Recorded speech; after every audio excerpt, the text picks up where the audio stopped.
This is the Neuro Way to Practice podcast with Dr. Ted Arkfeld. In each episode, he shines the spotlight on patients who have achieved amazing results the Neuro way. Now, here's your host, Dr. Ted Arkfeld. Welcome, everybody, and we are back with the Neuro Way to Practice podcast. And we got Jake Cozens here again tonight. Jake, how you doing? I'm doing well. How about you, Dr. Arkfeld? Good to see you again. Back at you, doing very well. So tonight's topic is, why do we get the results that we do? Why do we get good clinical outcomes where other providers have failed? And so I want to start off by telling a story, and this is Barb's story. So yesterday I posted on LinkedIn Barb and her husband, Stephen, in our waiting room doing Norma Tech, and they have been blissfully married for 38 years. And then I put another post on today with a brief history of Barb. So Barb presented to the office back in June, and she came in, and I'd like to say that this is a rare occurrence, but it's not.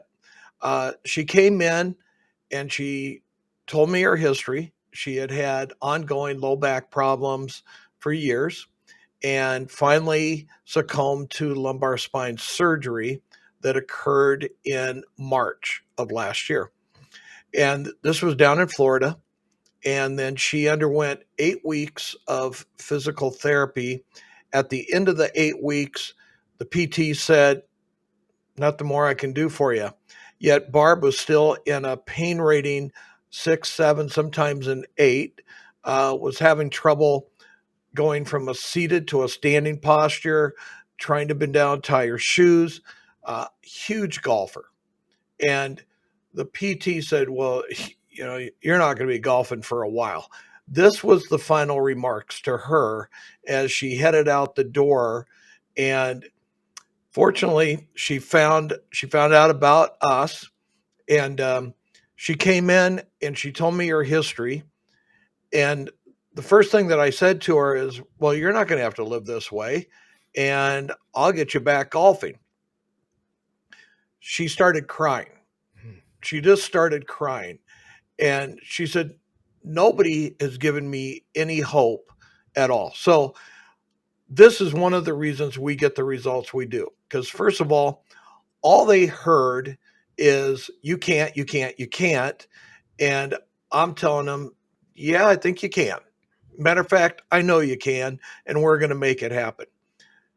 The only reason I can say that is because over the last few years, I brought on ARP neurotherapy into the clinic, but that was really just the beginning of my neurological education and delving into neurological therapy. I quickly found out that if you give somebody hope, and really the therapeutic intervention starts right at that very first session, that first meeting, and if you give them some kind of hope, that starts it right. That starts the healing right there. So I told her she's going to be able to golf. She's not going to have to live this way. And she says, "Well, what did you find on the exam?" Well, obviously, she had restricted range of motion, very tender to palpation in the lumbar spine. She had a railroad track down there from the surgery, but it was inflamed and swollen. And what nobody bothered to do was take care of that first and then start to get her moving. This is where I think ARP Neuro is absolutely huge as a neurological therapy. So, Jake, I want to turn it over to you here, and I want you to tell our listeners from a neurological standpoint, what does ARP Neuro do? And then I'm going to bring it back and show some slides and say, well, this is what I think it does. And then we're going to just start talking. So take it away on the neurological treatment by ARP Neuro. Absolutely. First of all, great story. And I've heard of a lot of your stories in the past. And it's become, it never gets old, and it's becoming like your habit of the way the patients have responded to you. So this one's no exception. But yeah, the ARP definitely has this different type of wave that most people just, when you compare it to a TENS unit, it's really just not going to be, it's like apples to oranges. The major component that I usually talk about is the direct current wave compared to the alternating current wave. And then a lot of people will start to think, oh, it's like Russian stim, because the traditional Russian stim is on direct current as well. But this is a different type of direct current wave. This is a DC wave, however, with an RC circuit involved in it. And essentially what that does is, when you look at DC current, the diagram of it is essentially like a castle top looking diagram. With the RC circuit, it actually has sort of a dip to it and a curvature very similar to the way your brain contracts a muscle. So the reason why that's important, you brought up the movement side of the therapy. Well, that's one of the kind of the game changers that ARP Neuro does very well. I can force a movement with alternating current. However, unfortunately, when I open up that to that eccentric, it snaps back right to concentric. With our DC wave, we're able to actually get through that eccentric movement, but also we see that increase in range of motion as well. So we're in that eccentric movement and essentially getting those contractions, but now your body is able to freely move through that. So neurologically, now we're harmonious with the way the brain contracts a muscle, but also with those movements that you're doing with your patient, you're retraining those muscles. So whatever happened in those compensations that, kind of maintained or even developed more pain, this is able to get them out of the pain. And then now you're correcting them in such a way where that pain doesn't come back. Beautifully said. Now, there is a lot of chiropractors around the country that are using laser therapy, and they use spinal decompression. Mm-hmm. And it would have been extremely exciting to have a patient like Barb come in and do at least laser therapy. She wouldn't have been a candidate for spinal decompression. However, you said the key word, you're talking about movement. Right. And laser therapy is a passive therapy. It will get to the cellular level, but it is not going to do anything regarding the brain. It's not going to get signals up to the brain. Correct. And so that's the reason we get extraordinary, amazing clinical outcomes, because everything we're doing is to feed the brain. So I want to switch gears here just a little bit and show a little PowerPoint and talk more about chronic pain. Okay? Absolutely. Here we go. Okay. So when I began the journey with ARP Neuro, it also was at a time when I started learning more about chronic pain. And the one thing that was just amazing to me was the explanation of why people are still in chronic pain, and then what you can do about it. Because you have to realize that there's not an anatomy that is malfunctioning. There is not an issue with a tissue, basically. So, have you ever wondered why a loved one, or why, if it's you that's listening out here or watching this, why you're still in pain? You may have had the injury months ago or years ago, and the normal frame of healing for that tissue has come and gone. What I mean is, when you fracture a bone, you basically have 6 to 8 weeks for that bone to heal. So the healing has a definitive time period for muscles, ligaments, tendons. And so when that time period comes and goes, and yet somebody's still in pain, don't you just sit there and go, why are you still in pain? What's going on? So we've got to look at people and why are they in pain. So the very best explanation, and by the way, the latest in neuroscience research supports this. This is what's going on. We have up in our brain, right here and right here, this thing called the sensory homunculus. It's a weird little guy with the body parts listed. So I'm going to go right here. This gives a better representation. So up in our brains, we've got the sensory homunculus right here. This is the front part and this is the back part. Okay, so you'll look at the color schematic here and you'll see that neck and torso right here. Torso is the spine, basically, all the way down. And then we've got the legs right here. We've got the hands. And so it's a map of what's going on. Now, our body is made up of receptors, and those receptors are in our muscles, they're in our skin, and they're in our joints. When you're in chronic pain, it's because this map has become blurred and the brain doesn't know what's going on down at the body. So it lowers the threshold for pain. If you start to move, you go, oh, I hurt. And so automatically you think, well, maybe I shouldn't move because it causes pain. Well, absolutely we need to move. We need to start engaging these receptors so they can fire up to the sensory homunculus. Basically, when you're in chronic pain, you are neurologically starved. So now, why is the sensory homunculus so important? Because right next door is the motor homunculus. Motor means movement. And so you need proper input into your brain so it can take and get the information to make a coordinated and proper movement of a body part. And then we've got another structure back here called the cerebellum that's getting information, and it's going to fine tune everything. That could be a whole other podcast, by the way.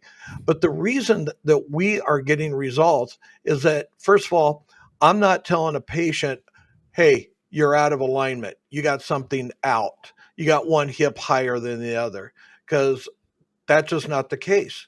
You don't have vertebrae out of place. You have joints that are not moving properly.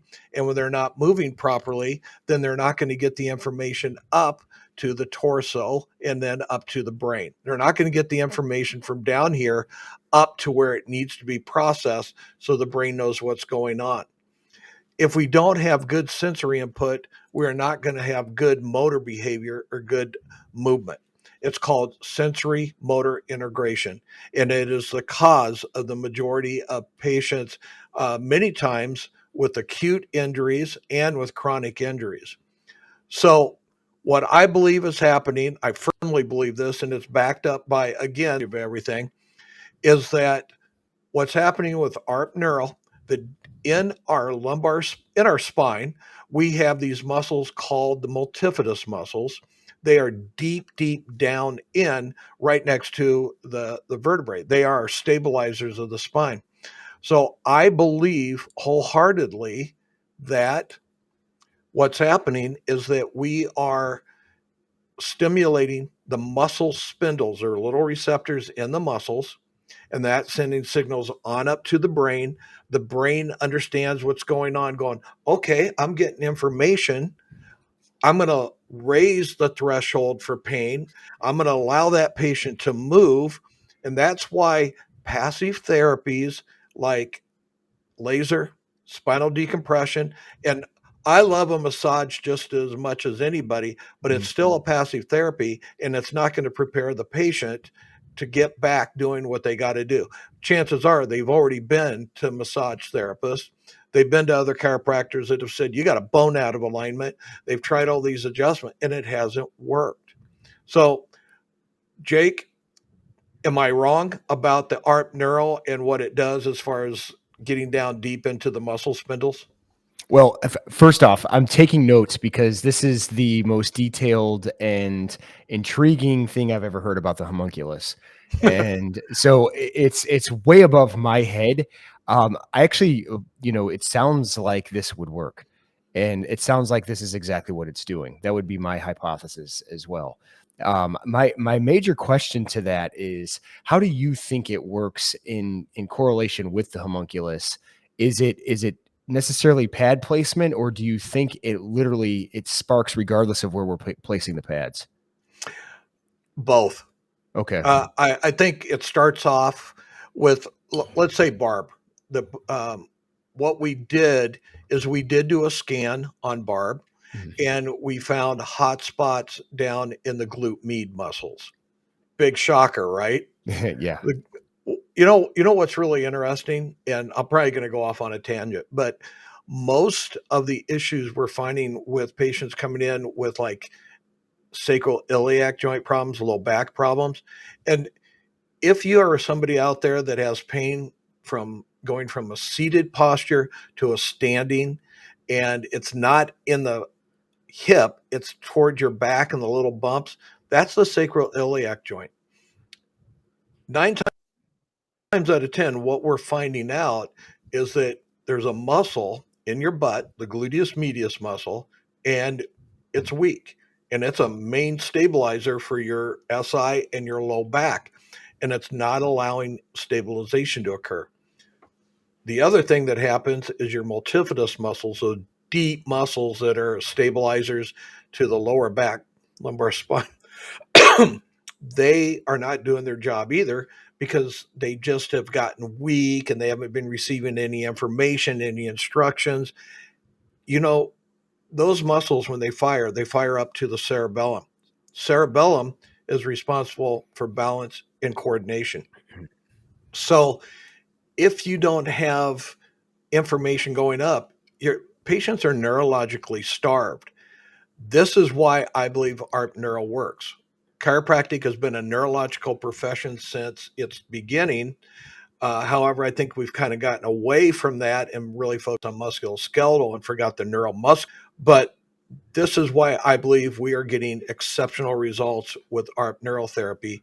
That we initially find the hot spots, we put the pads on it, and we're hitting them with 500 pulses per second, eccentric contractions. And like I said last week, little guys are down there at the hard hats and the Love it. lights, and they're down there doing this, the stretching. I stole that, by the way. I used that example, but I did give you credit. I That's absolutely love it.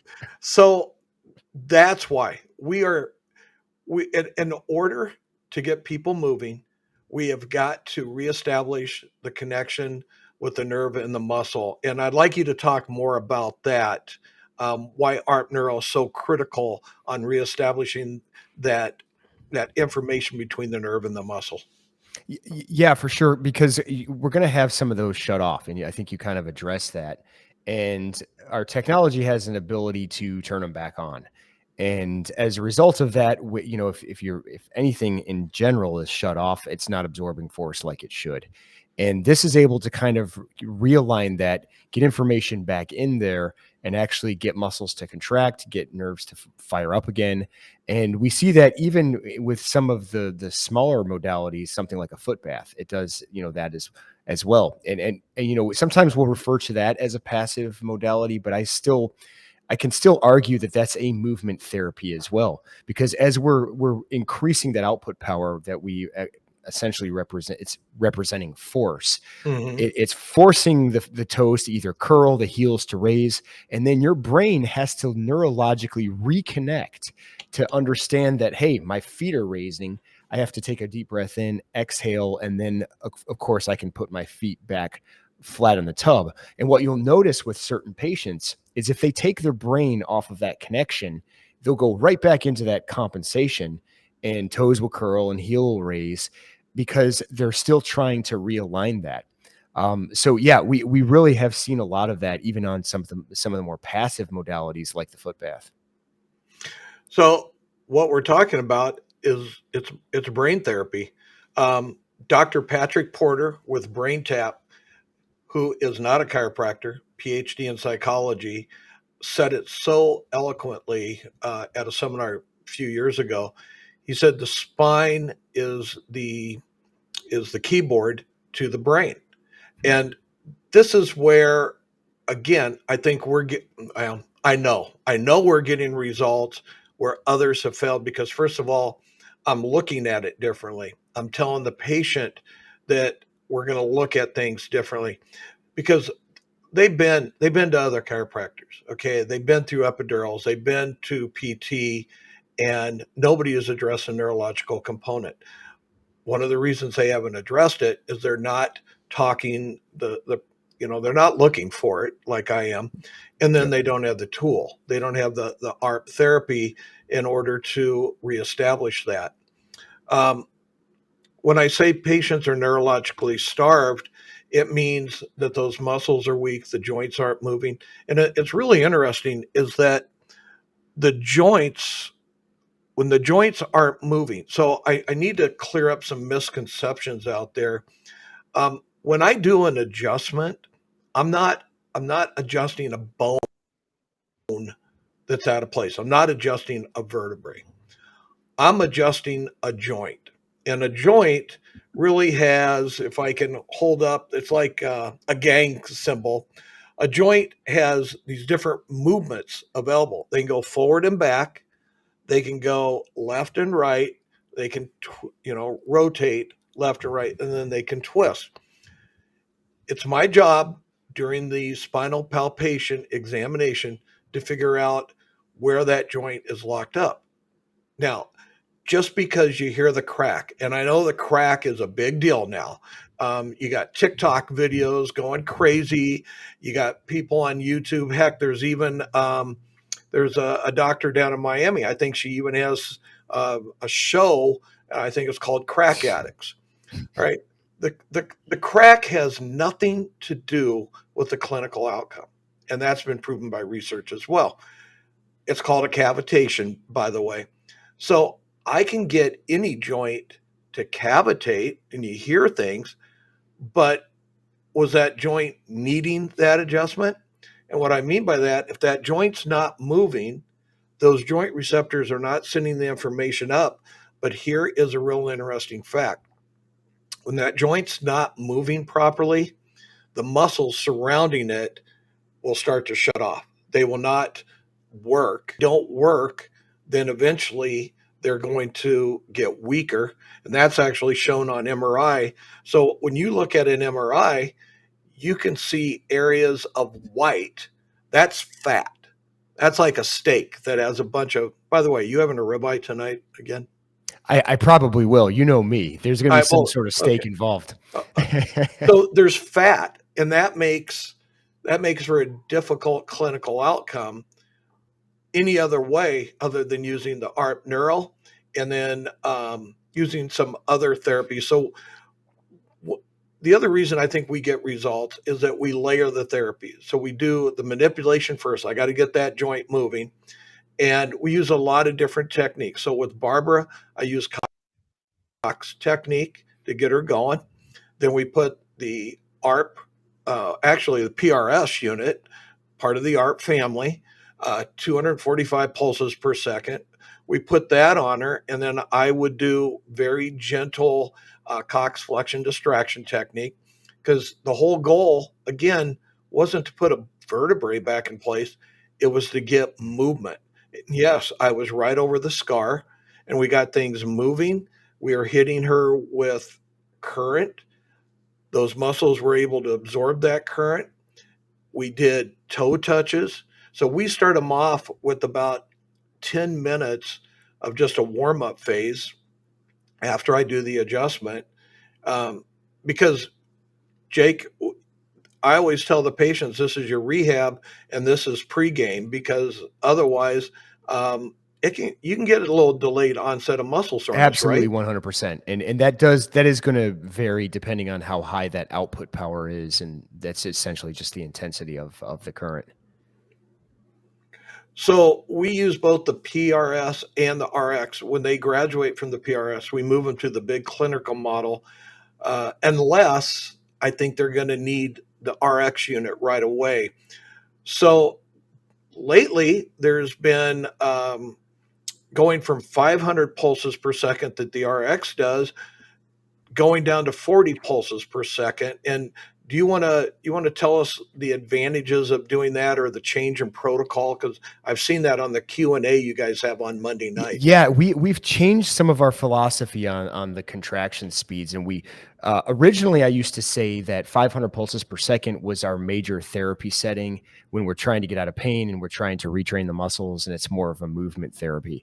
And I used to also say that the 40 pulses per second was more of that performance side where we're getting more of that hypertrophy and strength training. And, again, just kind of that rebuilding and performance once they're out of pain. What we have discovered is that a little bit of both has been beneficial. So 500 does a good job in almost informational overload, because your brain doesn't contract nearly what this can do. Certainly not 500 pulses per second.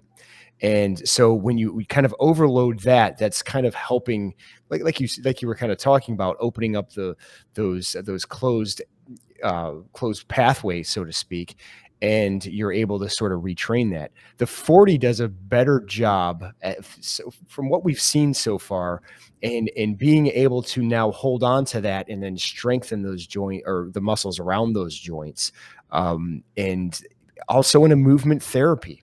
So it's kind of performance with a little bit of movement therapy and combining the two of them. The 40's been kind of like the bookends of this therapy so far. And we've tested it for perhaps the last almost 3 months now, going on 2.5, actually, if we're being technical. But the results have been pretty good.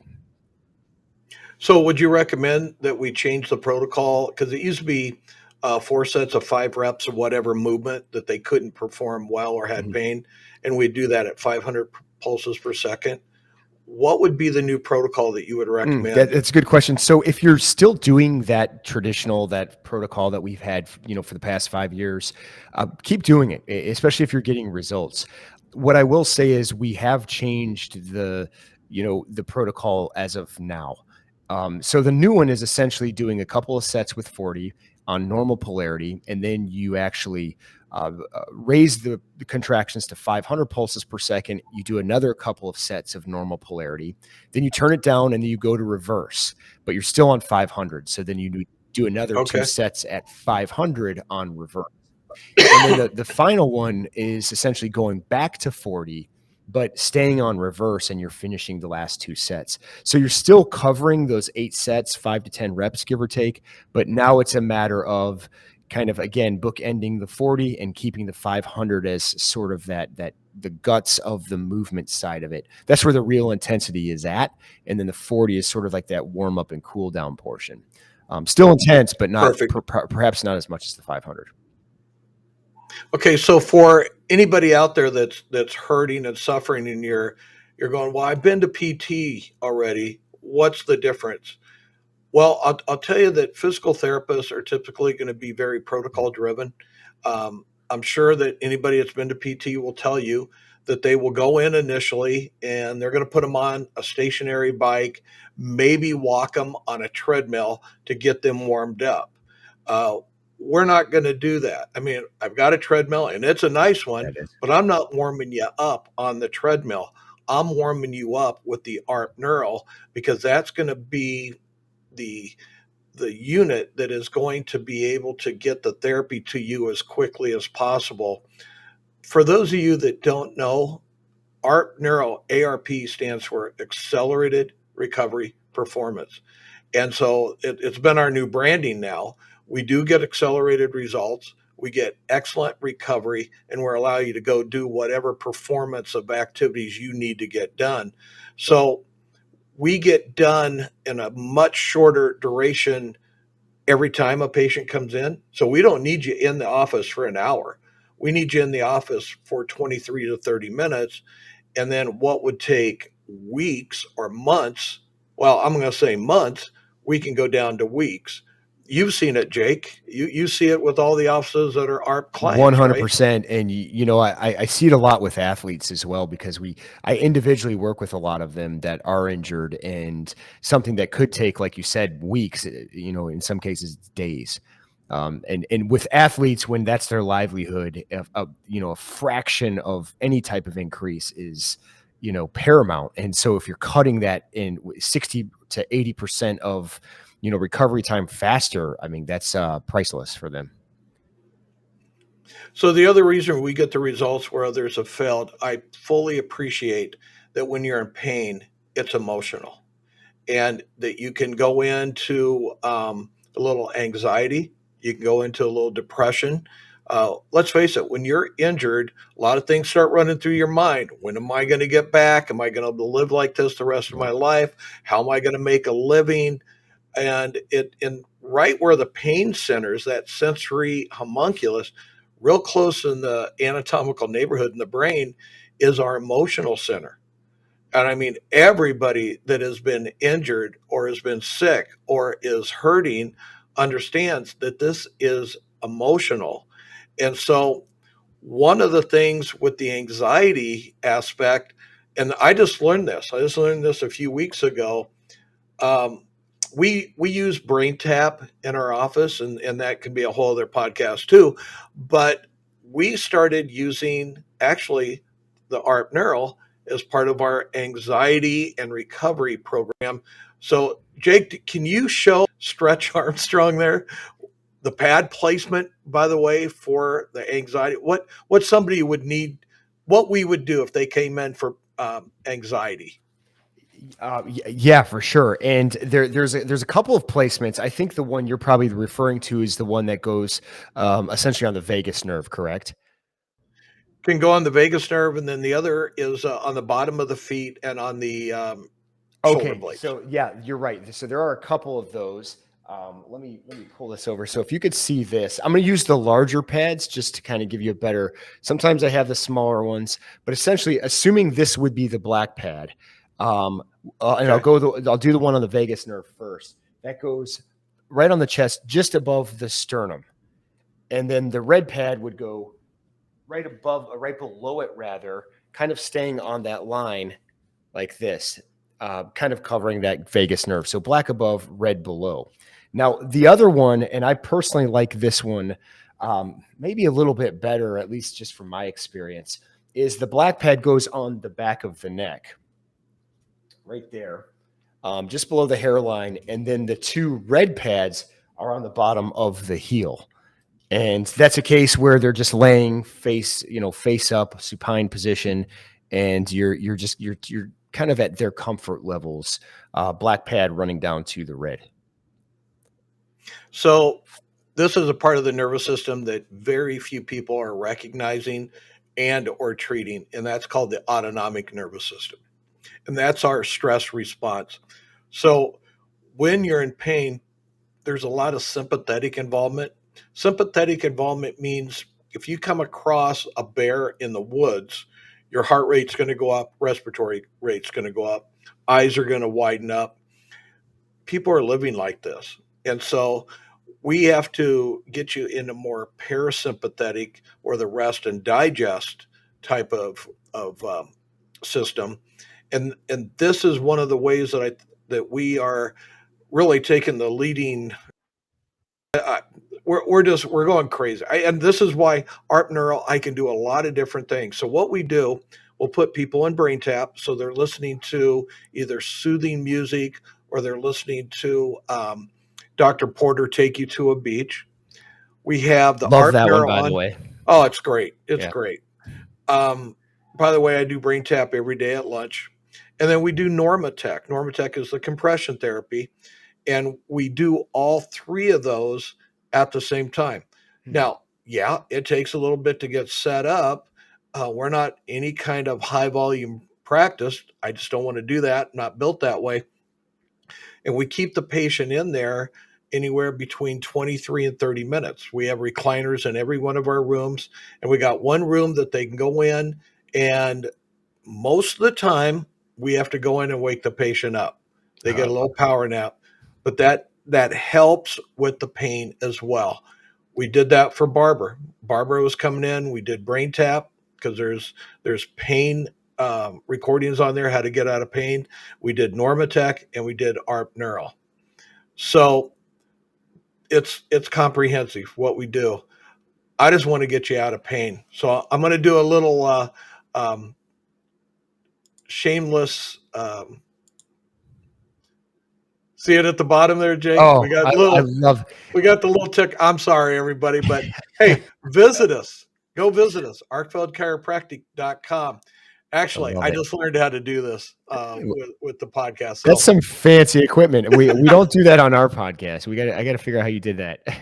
yeah. So anyway, give me some closing thoughts, Jake, on why we get results like we do with ARP Neural. What separates ARP Neural, and then we'll close this puppy out for the night.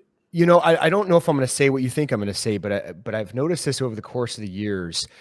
It really takes the right doctor, to be honest. We know the technology works, but I have seen this technology literally stay in somebody's office and just collect dust or be used like a traditional interferential machine.